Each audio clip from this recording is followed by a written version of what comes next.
SBA Publications.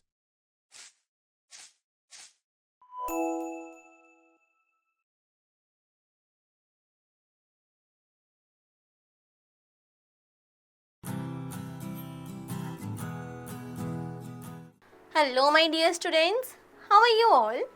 I hope that you all are very well. Students, today we are going to start chapter 14, that is travel. So students, in this chapter we will learn about the meaning of traveling, history of transport and different means of transport. So let's start with the reading. Why do we travel? हम travel क्यों करते हैं? Travel करने के reason बहुत सारे होते हैं. रीडिंग के साथ स्टार्ट करें. Every day we move from one place to another. When we move from one place to another, it is called traveling. जब हम एक जगह से दूसरी जगह जाते हैं उसे क्या बोलते हैं? Travelling. People travel to different places like to villages, cities, forests, hill stations and other places. The reasons for traveling could be different, such as travel for tourism or to the places of interest. Then travel for family occasions and travel for migration. हम generally travel क्यों करते हैं? या तो कहीं जाने के लिए, जैसे हिल स्टेशंस पे जाने के लिए, मतलब टूरिज्म के लिए कहीं हिल स्टेशन पे जाना है या कहीं और जगह हमें घूमने जाना है, टूरिज्म के लिए जाते हैं हम. फिर हम फैमिली ओकेजन्स पे, लाइक किसी का बर्थडे है या पार्टी है, वेडिंग है, इसलिए भी हम ट्रैवल करते हैं. और फिर माइग्रेशन के लिए हम एक जगह से दूसरी जगह जाते हैं, माइग्रेट करते हैं वर्क के लिए या स्टडी के लिए. तो यही रीजंस हमारे होते हैं जिसकी वजह से हम ट्रैवल करते हैं. So some places are close to our house. These places are mostly present in our locality. We travel with our locality for various purposes like going for school, office or friend's house. But how do we reach to different places? Some places are so close that we can walk down, but some places are very far and we need a vehicle to reach there. The vehicle that we use to travel from one place to another are called the means of transport. So they are used to travel and to carry goods from one place to another. Now the topic is history of the transport. हमारे transport की शुरुआत कैसे हुई, कैसे wheel को use करा गया as a mean of transport. Long ago, there were no means of transport. People moved from one place to another by walking. Slowly, they started using animals like horses and camels for traveling to far places. After that, they invented the wheel. The wheel was used with carts drawn by animals at first, and then many other vehicles such as bicycle, train, scooters and cars were invented. पहले तो इंसान के पास vehicle थे ही नहीं, क्योंकि wheel invent नहीं हुआ था. तो क्या करते थे, पास में जाना है तो पैदल जाना, और कहीं दूर जाना है तो एनिमल्स का यूज़ करना शुरू हो गया था, लाइक हॉर्सेस का, एलिफेंट का. लेकिन धीरे धीरे करके जब व्हील इन्वेंट हुआ तो उसका यूज़ होने लग गया. व्हील कार्ट होती थी जो, उनको यूज़ करते थे हम किसके साथ, एनिमल्स के साथ. और बाद में इनको चेंज कर दिया गया किसमें, बाइसिकल, ट्रेन, स्कूटर्स, कार, मतलब ये इन्वेंट हो गए. तो अब एनिमल्स की जगह प्रॉपर हमें व्हीकल्स मिल गए. All of these vehicles have wheels. The invention of the wheel has been a very important event in the history of transport. क्योंकि अगर व्हील इन्वेंट नहीं होता तो हमें कहीं दूर जाना होता तो हम कैसे जाते. पूरा वर्ल्ड आज एक दूसरे से कनेक्टेड है. ये इसमें व्हील का बहुत बड़ा हाथ है. व्हील की इन्वेंशन ने बहुत कुछ हमें दिया है. पहले इंसान क्या यूज़ करता था, अपने फुट. उसके बाद यूज़ करने लगे व्हील को cart, as a cart animals के साथ. फिर इन्वेंट हुई हमारी बाइसिकल और फिर आ गई हमारे पास car. So over the years, more and more inventions help make traveling faster and easier. Traveling on land, in air and on water has become very faster and more comfortable than before. अब कैसे कैसे travel होने लग गया, land पे, water पे and by air, तीनों जगह पे ही हम ट्रैवलिंग का यूज़ करने लग गए और हमने अपना जो ट्रैवलिंग का टाइम है वो बहुत ज़्यादा कम कर दिया. So people select the mode of travel depending on the distance to be traveled and the cost related. You have already learned in previous classes about the different means of transport. आपने अपनी छोटी छोटी classes में पढ़ा है कि means of transport क्या होते हैं और यहाँ पे 3 टाइप के means of transport है, water transport, air transport and land transport. Let's start with the topic water transport. Water transport is the oldest and the cheapest means of transport. Ships take us across big seas and oceans. These are known as the passenger liners and can carry thousands of passengers at one time. Boats ferry us across rivers and lakes. Submarines are warships that move on the surface of the water and under the water. This is a submarine.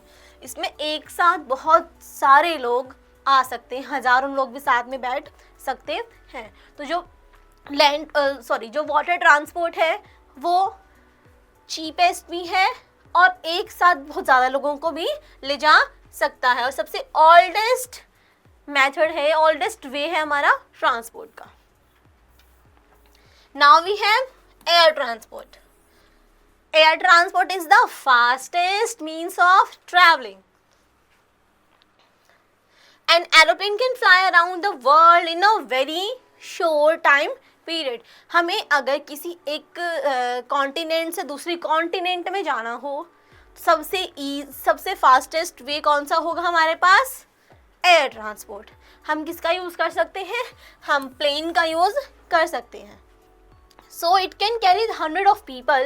A helicopter can carry only a few people. Aeroplane में ज़्यादा लोग बैठ सकते हैं लेकिन जो helicopter है उसमें थोड़े से ही लोग बैठ सकते हैं. It is helpful in areas that are difficult to reach like forest and high mountains. High mountains जहाँ पर होती हैं वहाँ पर हम किसका यूज़ करते हैं? हेलीकॉप्टर्स का. Now land transport. Students, land transport में कौन कौन से मीन्स ऑफ ट्रांसपोर्ट आपने देखे हैं? कार, ऑटो, बस, स्कूटर, मोटरसाइकिल, ये सभी क्या है? हमारे लैंड ट्रांसपोर्ट का पार्ट है. Land transport is of 2 kinds, road and rail. Land transport 2 type की है, road transport and rail transport. Rail तो ट्रैक पे चलती है, रोड ट्रांसपोर्ट आपको जो रोड पे चलती है. We use road transport like cycle, car, scooter, bus, auto rickshaws when we travel short distance or within the city. But when we go to a far off place or another city, we travel by the train. क्योंकि train भी हमें long route पर ले जाने में बहुत help करती है. So, students, most cities and towns are connected by a railway network and have railway stations where people can board trains to go far off places. Passenger trains carry people. Good trains carry heavy things such as coal, iron, food grains, etc.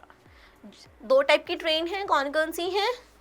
Passenger train और दूसरी कौन सी है? Goods train. Passenger train में हम लोग travel करते हैं और गुड्स ट्रेन में क्या जाता है? सामान जाता है, जैसे कोल है, पेट्रोलियम है, यह सभी उसके अंदर पूरा भर के जाता है. तो ये भी हमारा चीपेस्ट वे है ट्रांसपोर्ट का. The Indian railway is the largest railway network in the Asia. हमारे पूरे एशिया कॉन्टिनेंट में जो लार्जेस्ट रेलवे नेटवर्क है वो किसका है? इंडिया का. ये कौन सी ट्रेन है? Passenger train. और ये हमारी modern train metro train. A metro rail system is also a train system. Earlier the metros were run only underground, but now they run both underground and on the elevated rails above roads. The air conditioned Super fast and super efficient metro takes lakhs of people from one end of the city to the another. Now the topic is special vehicles. अभी तक हमने पढ़ा 3 type के transport होते हैं, land transport, water transport and air transport. अब हम पढ़ेंगे स्पेशल व्हीकल्स के बारे में. कुछ स्पेशल व्हीकल्स भी हैं, उनका क्या यूज़ होता है. There are many special kinds of vehicles that are used for a particular purpose. First, a police van may be used to carry policemen to a place where law and order needs to be maintained. What will be used? A police van. It may also carry people injured in a road accident or people who have to be taken to the prison. तो police van में कौन कौन जाता है? Police van में police man travel करते हैं जहाँ पे लॉ एंड ऑर्डर मेंटेन नहीं किया जा रहा है वहाँ जाने के लिए. सेकंड, इसमें जो एक्सीडेंट से इंजर्ड पीपल हैं उनको भी ले जाया जाता है टू द हॉस्पिटल, और जो कोई क्रिमिनल है उसको प्रिजन में भी ले जाया जाता है with the help of the police van. इसी का यूज़ करते हैं policeman. An ambulance carries sick और injured people to the hospital. This is a picture of a ambulance van. Now, fire engine carries firemen and the things required to put out fires. Fire engines कौन use करते हैं? Fireman, जो आग बुझाने के काम आती है उसका यूज करते हैं लोग, और जिस जगह आग लगी हो वहां पर ये पहुंच जाते हैं. अ mail van carries letters and post to and from a post office. Mail van post office तक लेटर्स लेके भी जाती है और वहां से लेके दूसरी जगह पे भी जाती है. An ice cream cart is a special vehicle that has ice inside it to keep the ice cream cold so that it doesn't melt. Now, fuel for vehicles. सभी व्हीकल्स को अलग अलग फ्यूल की नीड होती है. कोई CNG पे चलते हैं, कोई पेट्रोल पे, तो कोई डीजल पे. Most of the vehicles run on fuels like coal, petrol, diesel and CNG. Earlier, trains run mostly on coal. Now, most trains run on electricity. पहले ट्रेन में क्या यूज़ होता था एज अ फ्यूल? कोल. लेकिन अब as a fuel क्या use होती है? Electricity. Cars and buses run on the petrol, diesel and the CNG. तो अब कोल का यूज एज अ फ्यूल बहुत ही कम हो गया है. Burning fuel gives off fumes that can pollute the air. So CNG creates less pollution then petrol and diesel. CNG कैसी है? Environment friendly है क्योंकि ये बहुत ही कम पॉल्यूशन क्रिएट करती है as compare to the petrol and the diesel. So therefore we should use vehicles wisely. Public transport must be used to more often. Use of non-polluting vehicles like bicycles and cycle rickshaws must be encouraged. हमें कोशिश करनी चाहिए कि जितना हो सके हम public transport का यूज़ करें, क्योंकि पब्लिक ट्रांसपोर्ट एक साथ बहुत सारे लोगों को लेके जाती है, और हो सके तो हमें जो व्हीकल्स पोल्यूशन नहीं करते जैसे कि बाइसिकल्स हैं या साइकिल रिक्शाज हैं, इनका यूज़ करना चाहिए ताकि ये हमारा एनवायरनमेंट सेफ रहे और हमें कोई प्रॉब्लम ना हो. Let's read the keyword. Tourism, visits to place of interest. Transport, a method of carrying people or things from one place to the another. Warships, ships equipped with weapons and used at the time of wars. Fuel, anything that is burned to produce heat or power. Fumes means smoke or pollution. So, now let's revise what we have learnt. When we move from one place to another, it is called traveling. The vehicles that we use to travel from one place to the another are called means of transport. Over the years, more and more inventions helped make traveling faster and easier. Most cities are connected by a railway network and have railway stations where people can board trains to go to far off places. The air-conditioned, super fast and super efficient efficient metro takes lakhs of people from one end to the city to another. Students, now the exercise part is given here, and this part is totally based on the chapter which we have learned right now. Students, you have to do the exercise part by yourself only. So, your class is ending here. See you in the next class with a new topic. Bye-bye.